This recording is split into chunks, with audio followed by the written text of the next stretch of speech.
before we tackle solutions, it will be helpful to gain an understanding of why so many teachers have difficulty working with and graduating students who live in poverty. The 7 engagement factors are going to help us resolve these issues. But who's going to do that? Engagement ban. Let's get that negativity out of here.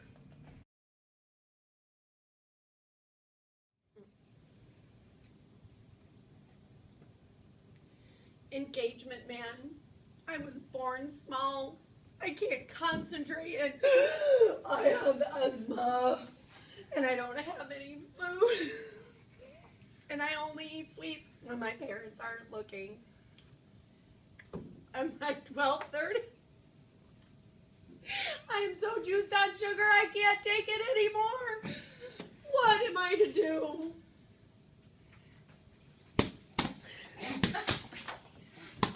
It's okay, young lady. Your health and nutrition is very important to the development of your brain. The right food in the right amount will help you concentrate and behave because you have the proper balance of the brain fuel, glucose and oxygen. But on days when you cheat on something sweet, it's okay. Because the super engaging classroom you are in to learn will keep you going all day long. Thank you, engagement man.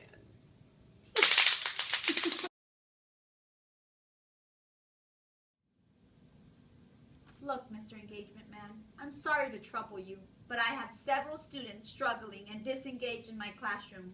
They don't understand many of the words used in the class or in their reading materials. I have to constantly tune them back in, and they believe school is not for them.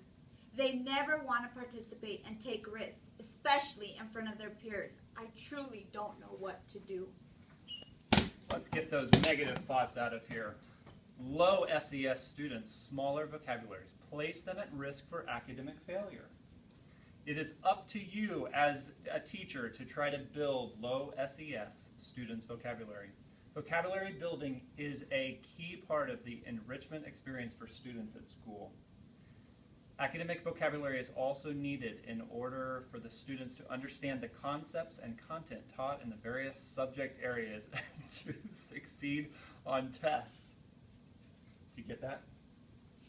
As a teacher, you need to consistently use nonverbal communication, visual aids, and context to add meaning and incorporate vocabulary building and engagement activities whenever appropriate. Thank you, Mr. Engagement Man. That really helps. You're very welcome.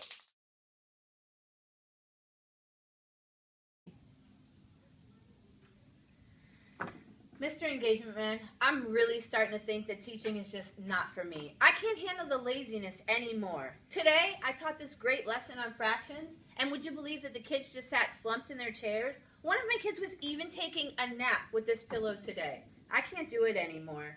You know, finally I started to ask questions, and one kid shot his hand into the air, and would you believe he had the nerve to ask me for water? I thought he was going to answer my question. They're like a bunch of zombies in my room.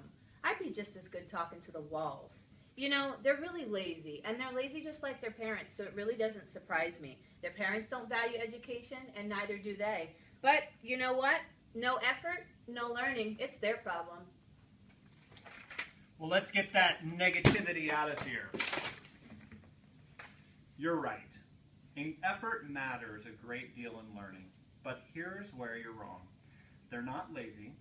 Your teaching is just simply, well, it's not engaging. Your students need to be affirmed, challenged, and encouraged, and they will work harder. Get your kids excited and intrigued, and they'll put in more effort. Your students need to enjoy both who you are and how you teach. You have the power to make a difference. Okay, all right.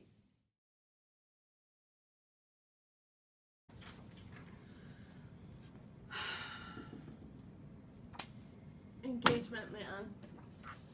I don't know what to do. These kids, I ask them, what do you want to be when you grow up?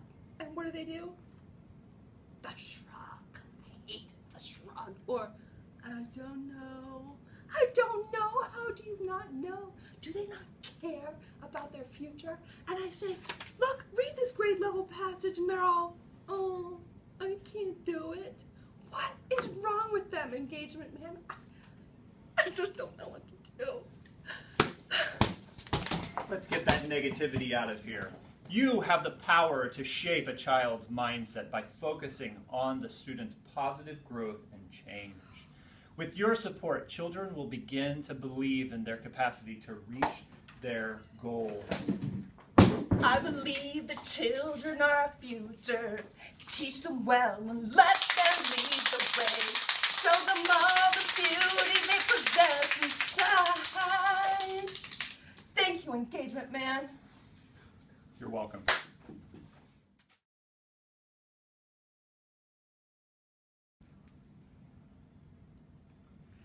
Mr. Engagement Man, these kids can't think. They can't problem solve. Their depression causes their hippocampus to shrink.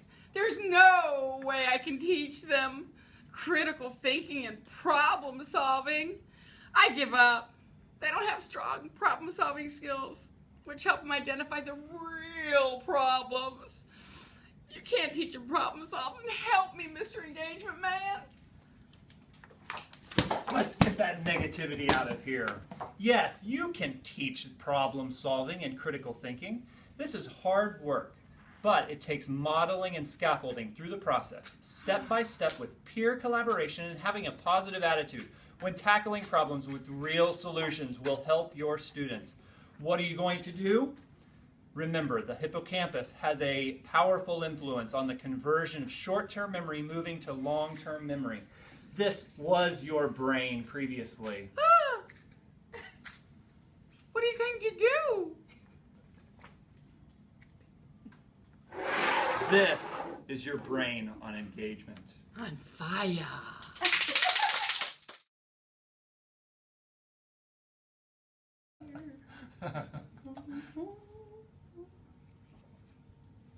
Mr. Engagement Man, I'm tired.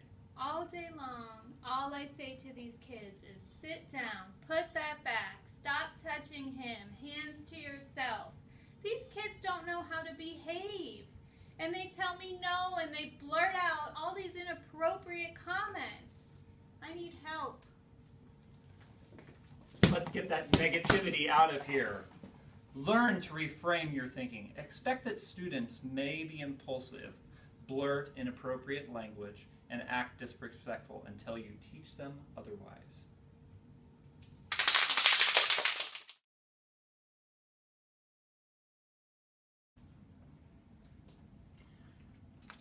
You know, Mr. Engagement Man, I've taught here for a long, long time, and every year it seems more and more kids just can't seem to control their impulsivity. They're constantly blurting out answers, and without even raising their hands. They're constantly jumping up, running to the restrooms, running to get water, just jumping up whenever, without even asking permission, right in the middle of my lesson. And you know what else? They're fresh. You wouldn't believe the faces they make and how they talk to me. I don't have to do that. What are you talking about, miss? I know that. And then I have the slumpers. I'm constantly saying to let's sit up straight and tall in our chairs. And that's when they decide to show up for school. Let's get that negativity out of here. You know, stress can make students behave in all ways you just mentioned, but the good news is that it can be turned around. We are going to learn some excellent coping and stress relieving techniques that will give your students a sense of control. This will help diminish the effects of chronic and acute stress and increase student engagement. Throughout the book, you will learn powerful engagement strategies that will help nurture a positive climate, build cognitive capacity, encourage greater effort, build understanding, and activate energy. It's not easy. This process requires you to upgrade your repertoire, roll up your sleeves, get a fiercely positive attitude, and charge ahead into your job. But you can make a difference in knocking all that negativity out of here. Oh,